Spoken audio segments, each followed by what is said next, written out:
Serial. Serial Tiger.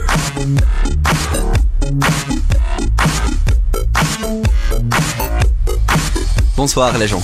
Rappelez-vous, dans une chronique antérieure, je vous ai déjà parlé de l'amour, comme un conflit qu'on entreprend en quête de paix.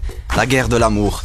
Voici un petit extrait en sang pour vous mettre dans le bain. Bain de sang, guerre, je sais pas, c'est pas évident, je sais. Extrait la mail.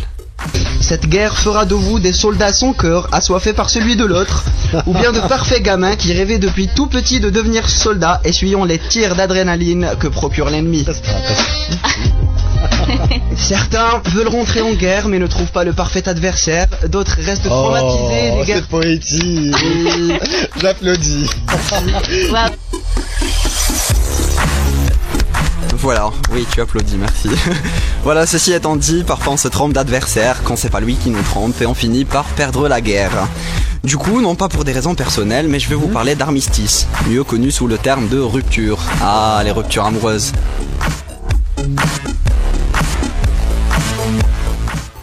Celle où on finit par agiter aux yeux de l'ennemi un drapeau mouchoir blanc, où on dépose les armes et on se rend vaincu aux larmes, ne supportant plus nos états d'âme.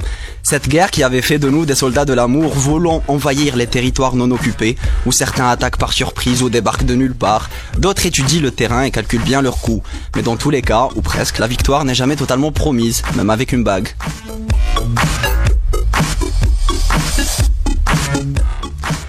Oui, car quand c'est pas la mort qui vous sépare, c'est le hasard, les personnes d'un soir, les réalités désillusoires. Mais parfois c'est seulement vous-même qui êtes votre propre ennemi.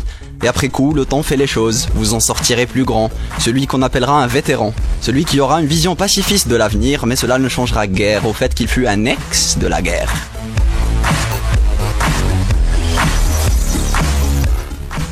C'est dommage, il y a tant de territoires inoccupés, où on pourrait trouver notre havre de paix.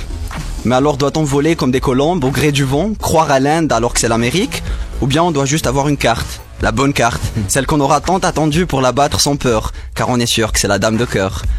Alors qu'elle soit sans notre gré ou d'un commun accord, dans la rupture il y a toujours quelqu'un qui est plus d'accord que l'autre, et l'autre reste avec des remords. Alors si on finit par se dire que tous les chemins mènent à la bouteille de rhum, que ça devient saoulant d'y croire, ou qu'on ne veut plus de ce genre d'histoire, alors il n'est pas interdit de s'abandonner à la solitude, c'est toujours plus noble que la multitude.